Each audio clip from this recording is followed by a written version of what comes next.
हाय बेटा, कैसे हैं आप लोग। आई होप दैट आप सभी लोग ठीक होंगे।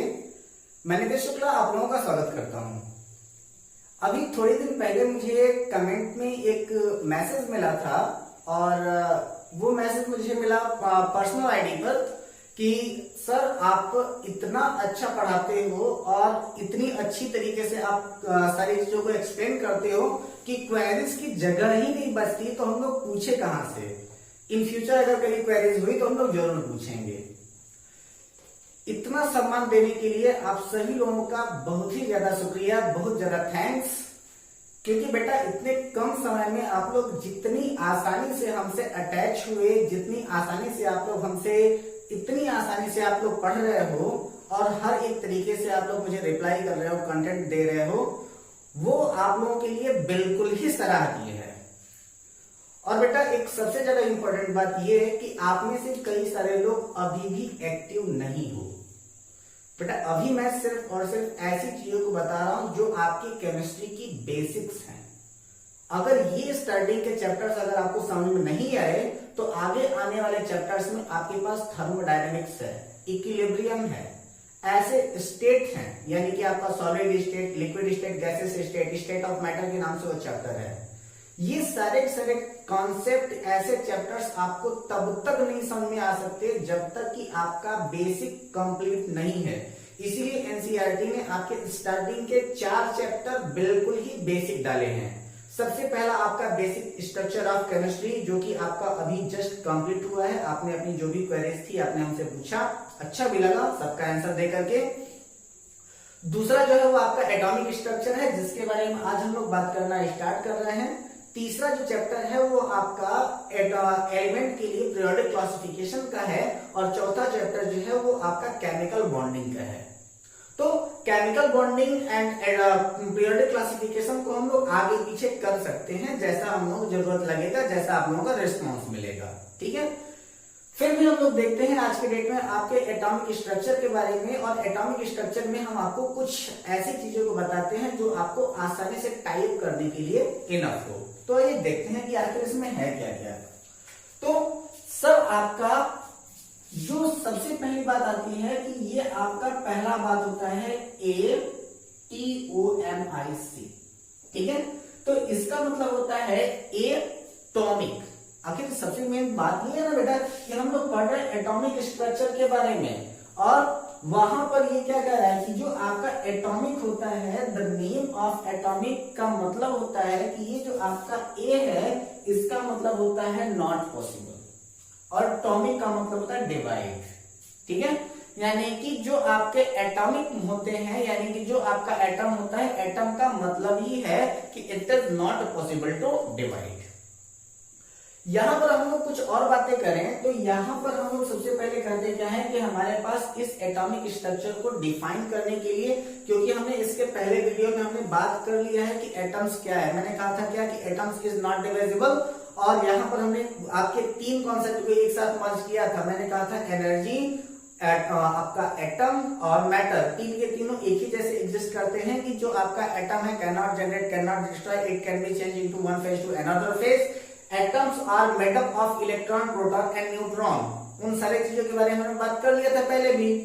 अब यहाँ पर जो हम एटम्स के बारे में बात करेंगे, उनके एटॉमिक मॉडल्स के बारे में हम लोग बात करेंगे, लेकिन उसके पहले जो सबसे ज्यादा इंपॉर्टेंट है उसको हम लोग देख लेते हैं और उसको क्लियर कर लेते हैं कि आपको पहली चीज क्या है कि 1 2 3 4 5 6 7 8 9 10, ठीक। पूरा नाम आप लोग देख लीजिएगा। Hydrogen, helium, lithium, beryllium, boron, carbon, nitrogen, oxygen, fluorine, नियम। 11 12 13 14 15 16 17 18 19 20। कम से कम मैंने आपको पहले भी कहा था कि 30 तक आप लोग लर्न कर लो। उसमें से कई सारे लोगों ने अभी तक लर्न नहीं किया, इसलिए मुझे लिखना पड़ रहा है। Sodium, magnesium, aluminium, silicon, phosphorus, sulphur, chlorine, argon, potassium, calcium. 21, 22, 23, 24, 25, 26, 27, 28, 29, 30.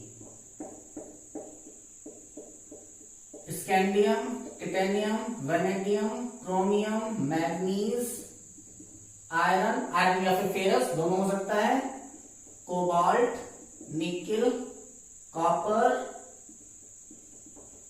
Zinc.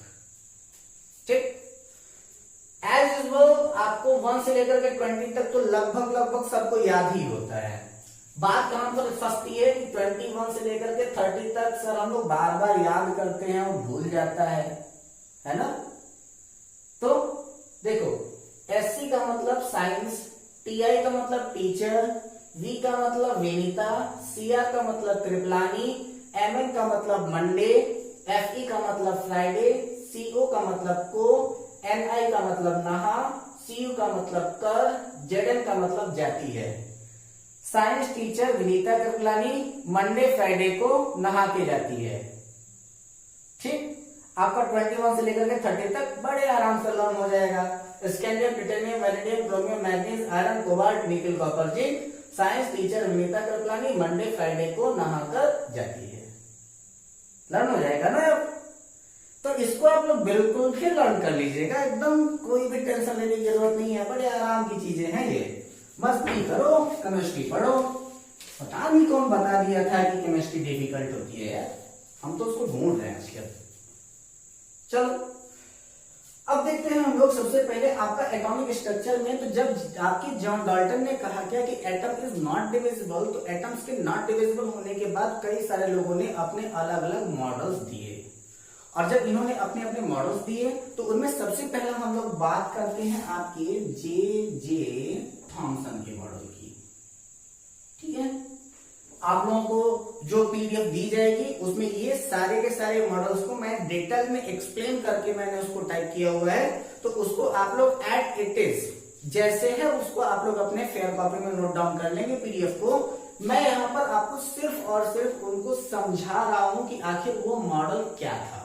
ठीक, सिर्फ उस मॉडल को समझ लो। तो सबसे पहले आपका जब जे थॉमसन का मॉडल था तो जे थॉमसन डिस्कवर किए थे किसको, इलेक्ट्रॉन को उन्होंने डिस्कवर किया था। तो यहाँ पर क्या करते हो आप लोग कि ये आपका पहला सरफेस है और जे थॉमसन ने कहा क्या कि अगर हम किसी भी एटम को देखें तो उस एटम्स में चारों तरफ जो होते हैं वह आपके पॉजिटिव चार्ज होते हैं और इसी पॉजिटिव चार्ज के चारों तरफ जो होते हैं बीच बीच में जो इलेक्ट्रॉन्स होते हैं वह फिक्स होते हैं। तो according to J Thomson electrons are fix in their atom. ठीक है, इलेक्ट्रॉन और ये कैसे हैं बेटा, फिक्स्ड हैं। ठीक है, अब जब हम यहां पर ये बात कर देंगे कि जो आपका अगर इस प्रकार से है तो इसका आउटर सरफेस क्या कह रहा है कि आउटर सरफेस जो है वह आपका क्या है कि आपका पॉजिटिवली चार्ज है और इनर जो पार्ट है वह आपका कैसा है, नेगेटिवली चार्ज है। क्योंकि पहले के समय में जो था कि सभी लोग ये मानते थे कि जो आपका एटम है वह स्टेबल कंपोनेंट है, लेकिन एटम कंप्लीटली स्टेबल नहीं होता क्योंकि एटम्स कभी स्टेबल रह ही नहीं सकता। Atoms always trying to be stable, but it is never be stable. Atom हमेशा कोशिश करता है कि वो स्टेबल हो जाए, लेकिन वह कभी भी स्टेबल होता नहीं है क्योंकि उसको एटम को स्टेबल होने के लिए मॉलिक्यूल का फॉर्मेशन करना पड़ेगा। ठीक है, और मॉलिक्यूल्स के बारे में मैंने बताया था कि दो टाइप के मॉलिक्यूल होते हैं, एक होता है आपका मॉलिक्यूल्स ऑफ एलिमेंट और दूसरा हो जाता है आपका मॉलिक्यूल्स ऑफ कंपाउंड। ठीक है, तो अब यहां पर जब ये कह रहा है कि अब इलेक्ट्रॉन, जैसे कि अगर हम लोग कोई भी केमिकल बॉन्डिंग बनाए तो आपने क्लास 9th में इस चीज को पढ़ा हुआ था कि यहाँ पर जो आपके इलेक्ट्रॉन्स होते हैं वो शेयर करते हैं और इलेक्ट्रॉन के शेयर करने के बाद आपकी बॉन्डिंग बनती है और उनके बॉन्ड बनने के बाद ही वो क्या करते हैं, अटैचमेंट होता है कि इलेक्ट्रॉन का ही अटैचमेंट होगा। लेकिन जब इन्होंने कह दिया कि इलेक्ट्रॉन्स आर फिक्स्ड, तो इनके इलेक्ट्रॉन्स के फिक्स्ड होने के बाद ही ये बात क्लियर हो गई कि इनका जो एटॉमिक मॉडल है वो चलने वाला नहीं है। क्यों? क्योंकि जब आपका इलेक्ट्रॉन मूव ही नहीं करेगा तो आपका एटम क्या होगा, फिक्स्ड हो जाएगा, यानी कि वह किसी और के साथ कोई भी अदर केमिकल रिएक्शन नहीं कर पाएगा। तो ये जो आपका जे थॉमसन का एटॉमिक मॉडल है, इसी एटॉमिक मॉडल को प्लम पुडिंग मॉडल या फिर वाटरमेलन मॉडल के भी नाम से जाना जाता है। ठीक है, चलिए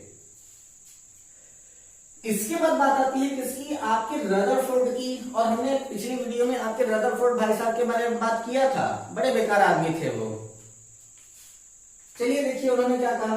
उन्होंने कहा कि जो आपका एटम होता है, उस एटम का सेंट्रल पार्ट जो होता है वो पॉजिटिवली चार्ज होता है और उसके चारों तरफ स्पाइरल शेप्ड में, कौन है ये, रदरफोर्ड भाई साहब हैं, और इसके चारों तरफ जो होता है वो स्पाइरल शेप में इलेक्ट्रॉन जो होते हैं वो मूव करते रहते हैं। ठीक, और मैंने इनको बेकार क्यों कहा, क्योंकि ये ऐसे साइंटिस्ट थे जिन्होंने दूसरे की थ्योरी को चोरी किया था। क्योंकि अगर आप यहां पर ध्यान से देखें तो ये जो आपका रदरफोर्ड का एटॉमिक मॉडल है, यह रदरफोर्ड का एटॉमिक मॉडल आपके दो मॉडल्स के ऊपर आपके बड़े आसानी से दिखाई देंगे। सबसे पहला इन्होंने मिल्की वे की थ्योरी उठाई केपलर से, और केपलर के रूल को आपने 11th में आप पढ़ेंगे या फिर आप हो सकता है कि आपने पढ़ लिया होगा कि जो आपका जितने भी प्लैनेट्स होते हैं उन प्लैनेट्स के मूविंग का अराउंड जो होता है तो वो केपलर्स का लॉ होता है। ठीक है, कि प्लैनेट जो होते हैं वो सन के अराउंड में किस प्रकार से मूव करते हैं। तो वहां से इन्होंने कुछ रूल निकाला था और दूसरा रूल इन्होंने आपके जे थॉमसन के एटॉमिक मॉडल से निकाला था। इन्होंने क्या किया कि इनकी सबसे अच्छी खोज ये मानी जाती है कि इन्होंने ये बताया कि एटम हैव अ न्यूक्लियस। ठीक, कि जो आपका एटम होता है उस एटम में न्यूक्लियस होता है, एटम में न्यूक्लियस होता है, ये ठीक है। तो जब एटम में न्यूक्लियस होता है, लेकिन इन्होंने कहा क्या कि उसके चारों तरफ इलेक्ट्रॉन मूव करते हैं। चलो बेटा आपकी बात ये तो समझ में आ गई रदरफोर्ड की कि इलेक्ट्रॉन मूव कर रहा है, लेकिन इलेक्ट्रॉन कैसे मूव कर रहा है, ये लगातार अपनी लाइट और अपनी एनर्जी को वेस्ट करते हुए मूव कर रहा है। ठीक है, इन्होंने क्या कहा कि जो आपका एटम होता है वो स्पाइरल शेप्ड होता है और इसके स्पाइरल शेप्ड होने के बाद इसमें जो इलेक्ट्रॉन होता है वो लगातार अपनी लाइट और अपनी एनर्जी को वेस्ट करते हुए मूव कर रहा है। इसका मतलब ये है कि यहां पर जो आपका इलेक्ट्रॉन है इसकी लाइट और एनर्जी वेस्ट हो रही है। इसका मतलब है कि इसको कहीं से बाहर से तो एनर्जी मिल नहीं रही है, कि मिल रही है कहीं से बाहर से कोई एनर्जी नहीं। तो इसका मतलब ये है कि धीरे धीरे ये जो आपका इलेक्ट्रॉन है वो मूव करते हुए आपके इस पॉजिटिव चार्ज की ओर मूव करता हुआ चला आएगा और एक टाइम ऐसा भी आएगा कि जब यह इलेक्ट्रॉन आपके एटॉमिक न्यूक्लियस में गिर जाएगा और जैसे ही यह इलेक्ट्रॉन एटॉमिक न्यूक्लियस में गिरेगा पूरा के पूरा एटम बूम ब्लास्ट कर जाएगा। और जब आपका एटम ब्लास्ट कर जाएगा तो एटम तो रहा नहीं, तो जब एटम ब्लास्ट हो जाएगा तो उस समय मुझे तो गुस्सा नहीं आएगी, क्योंकि हम ये जानते हैं कि जहां आई केमिस्ट्री वहां आया एक्सेप्शन। ये तो हम जान के बैठे हैं, इसलिए हमें तो ज्यादा टेंशन नहीं है। लेकिन गुस्सा किसको आई, एटम ब्लास्ट हुआ तो मुझे गुस्सा ना आकर के गुस्सा आई डाल्टन भाई साहब को। और डाल्टन भाई साहब रदरफोर्ड को अपने पास बुला करके कह रहे हैं जरा से इधर सुनो भाई, ये बताओ कि मैंने बहुत ही पहले जब तुम पैदा भी नहीं हुए थे बेटा उस समय भी मैंने कह दिया था कि atoms can not generate, can not destroyed, it can be change into one phase to another phase. मैंने पहले ही कहा है कि एटम कैन नॉट डिस्ट्रॉयड, और ये क्या कर रहे हो, एटम को तो यहां पर डिस्ट्रॉय किया था इन्होंने। और जब इन्होंने एटम को डिस्ट्रॉय किया दैट इज मींस कि Rutherford's atomic model can not explain stability of atom. Main principle क्या है इनका, ये ध्यान दीजिएगा कि इन्होंने कहा क्या कि जो आपका एटम है उसमें एक एटॉमिक न्यूक्लियस होता है जो कि आपका स्पाइरल शेप उसके चारों तरफ क्लासेस होती हैं जिसमें इलेक्ट्रॉन मूव करते रहते हैं और वह इलेक्ट्रॉन लगातार अपनी लाइट और अपनी एनर्जी को वेस्ट करते हैं और लगातार अपनी लाइट और एनर्जी को वेस्ट करने की वजह से एक समय ऐसा आएगा जब यहाँ पर इलेक्ट्रॉन्स के अंदर की एनर्जी जो होगी वो वेस्ट हो जाएगी, समाप्त हो जाएगी और वह आकर के आपके न्यूक्लियस में गिर जाएगा और जैसे ही वो न्यूक्लियस में गिरेगा पूरा पूरा एटम ही ब्लास्ट कर जाएगा। तो ऐसी कंडीशन में क्या हो जाता है कि Rutherford atomic model can not explain the stability of the atom. ठीक है, तो Rutherford atomic model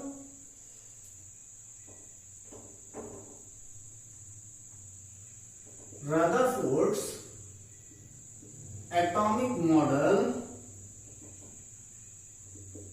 can't explain, क्या can't explain stability of the atom। क्या किया इन्होंने, एटम की स्टेबिलिटी को इन्होंने सही प्रकार से नहीं बताया। तब बात किसकी आ जाती है, तब बात आती है हमारे बड़े भैया की, किसका, नील्स बोर की। काफी अच्छा संबंध था मेरा उनसे, आज के डेट में थोड़ा सा बिगड़ गया क्योंकि वो अब नहीं रहे, वरना उन्होंने बताया था कि एटम्स के बारे में बताऊंगा, मैंने विश्वास नहीं किया था। किसके बारे में, नील्स बोर के बारे में। तो नील्स बोर का एटॉमिक मॉडल क्या कहता है बेटा, तो जो आपका बोर का एटॉमिक मॉडल है वो क्या कहता है कि जो आपका एटम है वो पॉजिटिवली चार्ज उसका न्यूक्लियस है। ठीक है, ये इधर के जितने भी मॉडल्स है उसको हम लोग जल्दी जल्दी पढ़ लेते हैं क्योंकि इसको आपने पहले भी पढ़ा हुआ है ना, तो इसके बारे में ज्यादा टाइम स्पेंड करने की जरूरत नहीं है। तो हम लोग सीधे सीधे करते क्या है, जो आपका न्यूक्लियस है वो पॉजिटिवली चार्ज है और इसके चारों तरफ जो क्लासेस होती हैं यानी कि जो ऑर्बिट्स होते हैं वो आपके क्या होते हैं, सर्कुलर होते हैं। और इस सर्कुलर क्लासेस का उन्होंने मीनिंग किया था KLMN, जिसको बाद में बदल करके 1 2 3 4 कर दिया गया। और इन्होंने ये भी कहा कि जब कभी भी किसी भी लार्ज सर्कुलर शेप में जो आपका मूव करेगा तो इसमें से जितना भी आपका बनेगा, ठीक है, तो ये जितने भी आपके बनते चले जाएंगे उनमें से अब प्रत्येक जितने भी ऑर्बिट्स बनेंगे तो हर एक ऑर्बिट्स में नंबर ऑफ इलेक्ट्रॉन की जो फिक्सिंग होगी या फिर जो नंबर ऑफ इलेक्ट्रॉन इसमें फिक्स किए जाएंगे वो कितने हो जाएंगे, k = 2n² के अकॉर्डिंग फिक्स होंगे। ठीक है, यानी कि फर्स्ट सेल है तो उसमें कितना होगा, ओनली 2, सेकेंड वाले में 8, 3 वाले में 18, 4 वाले में 32, 5 में आपका कितना आता है 50, 6 में 72 इलेक्ट्रॉन्स फिल किए जाएंगे। ठीक है, तो k = 2n² के अकॉर्डिंग हम लोग ये सारी बातें देख लेते हैं कि कहां कहां पर कितने कितने इलेक्ट्रॉन्स फिल किए जाएंगे। लेकिन अब वो कहते हैं ना कि जहां पर थोड़ा सा कोई अच्छा काम कर रहा हो तो बीच में टांग अड़ाने वाले बहुत सारे बनते हैं, तो उनमें से भी इनको भी मिले कुछ लोग। इन्होंने इनसे ये पूछा गया, जिसमें से श्रोडिंगर्स वगैरह आते हैं, इनसे ये पूछा गया कि आखिर ये आप एटम को बारे में बता रहे हो तो क्या आप एटम की स्टेबिलिटी को डिफाइन कर सकते हो। तो जब इन्होंने एटम की स्टेबिलिटी को डिफाइन किया तो वह केवल एक सिंगल एटम की स्टेबिलिटी को ही डिफाइन कर पाए, किसी भी अदर एटम की स्टेबिलिटी को ये डिफाइन नहीं कर पाए। वह कौन सा था, तो उन्होंने जिसकी स्टेबिलिटी को डिफाइन किया वह था आपका केवल हाइड्रोजन। ठीक है, और उसका जो चार्ट है उस चार्ट को मैंने आपके पीडीएफ में दे दिया है, उसको अपनी कॉपी में आप लोग बना लीजिएगा। तो देखिएगा उन्होंने क्या कहा कि जब इन्होंने स्टेबिलिटी को डिफाइन करने का प्रोसेस किया तो वहां पर पूरी थ्योरी, जो भी चीजें मैं आपको बता रहा हूं वो आपको इंग्लिश में लिखा हुआ थ्योरी में मिल जाएगा। ठीक है, ये जो आपका है उन्होंने कहा था कि सबसे पहले उन्होंने हाइड्रोजन लिया। ठीक, उन्होंने सोचा था कि मैं कई सारे एटम्स को एक्सप्लेन करूं। उन्होंने हाइड्रोजन लिया, हीलियम लिया, लिथियम लिया, बेरिलियम लिया, लंबा ले लिया, लेकिन एक्सप्लेन वो किसको कर पाए, सिर्फ और सिर्फ एक एटम को जो कि आवारा था। ठीक है, हाइड्रोजन को इन्होंने लिया और हाइड्रोजन को लेने के बाद इसका atomic number 1।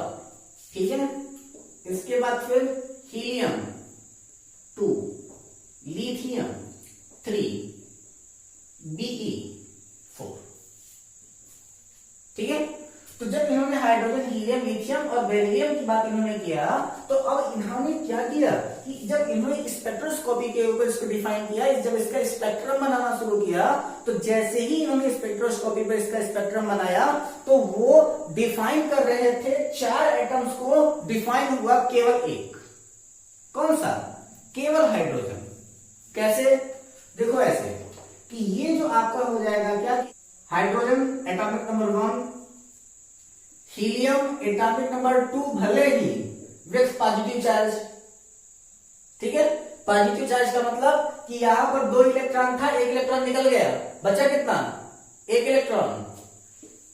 Lithium atomic number 3 भले ही रहे विथ डबल पॉजिटिव चार्ज, यानी कि 3 इलेक्ट्रॉन, 2 निकल गए, बचा कितना? 1। Be atomic number 4 with 3 positive charge, यानी कि एटॉमिक नंबर कितना, इलेक्ट्रॉन कितना? 4, 3 निकल गए, बचा कितना? 1। डिफाइन किया इन्होंने 4 को, डिफाइन कितना हुआ? 1।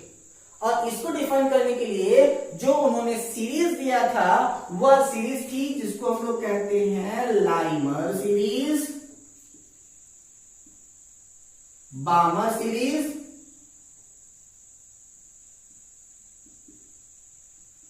पास्टन सीरीज, ब्रैकेट सीरीज और Pfund series. Lyman series, Balmer series, Paschen series, Brackett series and Pfund series.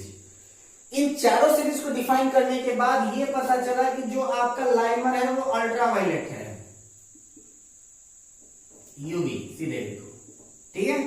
बामर है वो आपका विजिबल है, ठीक है, और बाकी भी जो है वो आपके नॉन विजिबल है, ठीक। तो ये जो आपके जब नाम विजिबल हो जाते हैं तो ये तो आपका डिफाइन कर रहे थे वो आपको कुछ और डिफाइन हो गया कुछ और। तब बड़े परेशान हुए, क्या है कि अब तुम्हें माता पिता तुम्हें वो अपने गुरुजी के पास चला जाए, और इनके बड़े करीबी मित्र थे और वो थे आपके कौन? सोमरफेल्ड। और ये सारे के सारे लोग पहुंचे अपने सोमरफेल्ड भाई साहब के पास और उन्होंने कहा क्या कि जरा सा हमें एटम्स को आइडेंटिफाई करने में, उसको डिफाइन करने में प्रॉब्लम हो रही है, जरा सा उसको हमारे एटम्स को जरा सा डिफाइन कर दीजिए। और उन्होंने सीधा सीधा एक वो एग्जाम्पल लिया कि अगर मुझे समझाना हो आपको कि अगर कहा जाए कि आखिर ये इनका जो मॉडल था वो सही प्रकार से एक्सप्लेन क्यों नहीं हो पाया, क्योंकि आज भी अगर हम लोग ऑक्टेट रूल डिफाइन करते हैं तो हम लोग बोर के मॉडल पर ही ऑक्टेट रूल डिफाइन करते हैं, लेकिन इनका ये जो मॉडल है वह आपके इस एटॉमिक स्ट्रक्चर के लिए सुटेबल क्यों नहीं हुआ। तो इसका सीधा मतलब आप लोग जान लीजिए कि एक बहुत बड़ा हॉल है, अगर उसमें कमरे ना बने हो तो इसका मतलब है कि उसमें पूरी की पूरी फैमिली आसानी से एग्जिस्टेड नहीं हो सकती है, ठीक है। तो अब वहां पर उनकी फैमिली को एग्जिस्टेंस करने के लिए क्या होगा? पापा का कमरा अलग होना चाहिए, चाचा का कमरा अलग होना चाहिए, दादा का कमरा अलग होना चाहिए और आपका कमरा स्टडी रूम अलग होना चाहिए, तब तो आप लोग सही प्रकार से रह पाओगे। वरना पता चला कि जहां पर पापा सो रहे हैं वहीं पर चाचा सो रहे हैं, वहीं पर दादा सो रहे हैं, वहीं पर आप सो रहे हो, तो आप मोबाइल कैसे यूज कर पाओगे?